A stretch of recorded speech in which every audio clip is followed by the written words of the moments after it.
Over the summer, the rudder on my Rob Roy 23 became loose and started flopping around underneath the boat while I was sailing. And for those of you who don't sail, the closest I can come to describing it is to imagine driving your car down the road with the lug nuts on your front wheels loose.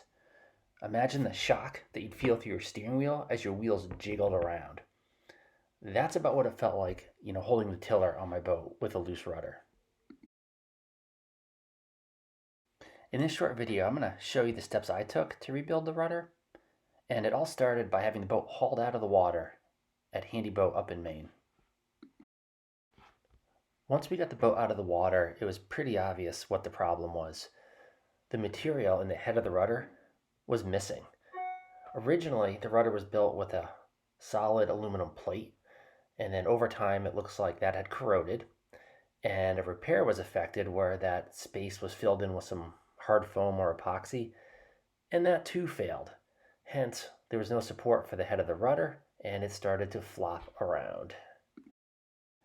Handy Boat suggested that they make a new rudder out of G10, and a few short weeks later, the boat emerged with a brand new rudder hanging off her stern. The new rudder had the same profile as the original one, but it was much thinner and much lighter. In fact, the old rudder weighed in around 58 pounds, and this new one was only 19 pounds. Once under sail, I noticed the rudder, due to its light weight, was actually lifting up once the boat got up to speed. And when it did that, it made it impossible to hold on to the tiller and control the boat. The fix for this is pretty simple. The rudder needs more weight, and so over the next couple minutes, I will show you what I have done to weight the rudder and also give it more of a foil shape. So I decided to take the rudder off the boat now that it's winter time, and I sanded off all the bottom paint and the primer they had on here. So this is back down to G10. I'm going to cut a hole right in the G10 and I'm going to fill it with lead. The other thing I'd like to do is, this rudder, it's very thin. It doesn't have much of a foil shape to it. So to give it some additional shape, I'm going to laminate on these pieces of 1/2-inch plywood onto either side. And my plan is going to be to melt it down, cast it in this very snazzy little mold I made here, and then basically drop it in place in this hole that I've cut out here.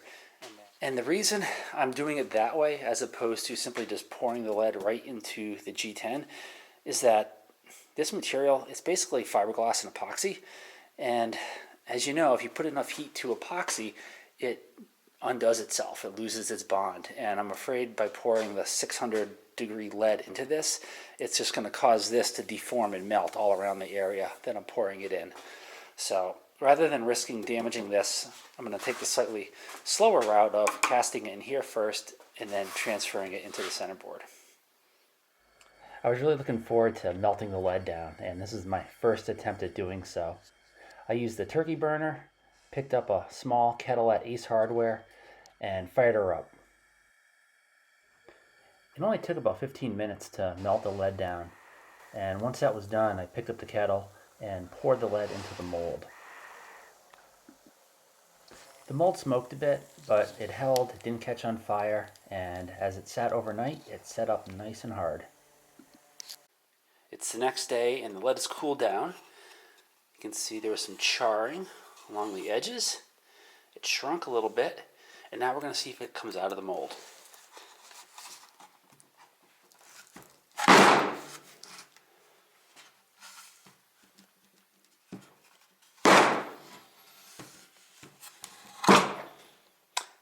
And now we go to plan B.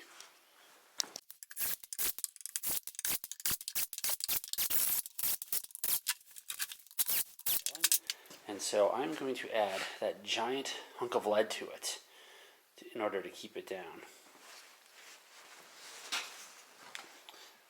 So the next step is going to be for me to cut out this hole.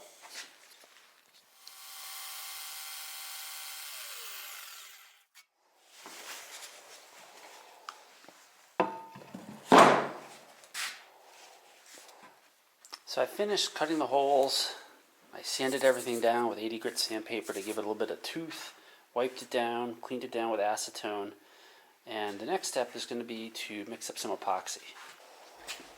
Well, I've got the epoxy slobbered on, and I'm going to put everything I can find except the kitchen sink on top of it to keep pressure on it so it cures overnight.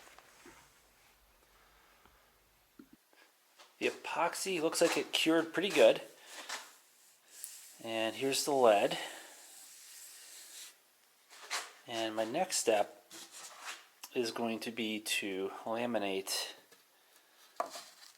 these thinner pieces on top of each side. And the reason being is that this is really what's going to hold that lead in place in the event that that bead of epoxy ever let go. When I was hiking today, I had the aha moment where if I was doing this all over again, I would have cut the hole on either side of these pieces of plywood a little bit smaller, maybe 3/8 of an inch smaller than the hole that I had cut in the G10. And had I done that, and obviously made the mold to match, then that would have held this piece of lead in place, and I wouldn't need these extra pieces scabbed onto the side. But lessons for next time. One thing I did on this, it's a little bit different, is I put these little nails as locators to keep this whole piece from shifting around. I found that the epoxy is kind of slippery, and if I didn't have something to hold it in place, I was afraid it might slide once I walked away. So I'm going to let this sit up overnight, and I will be back tomorrow to do the other side. I finished laminating the rudder, and I've got the thin pieces of plywood, 1/2 inch thick piece of plywood, 1/2 inch thick piece of G10, 1/2 inch plywood, and another thin sheet of plywood on the other side. It's going to be to shape this thing into something that's going to be somewhat hydrodynamic. And I'm going to start on the forward edge, and this is going to be basically where the taper is going to be its thickest point right here. It's about 25-30% of the distance across the rudder here. And to keep me honest, I made a template, so as I go I'll be able to check to make sure that the foil I'm making is reasonably consistent.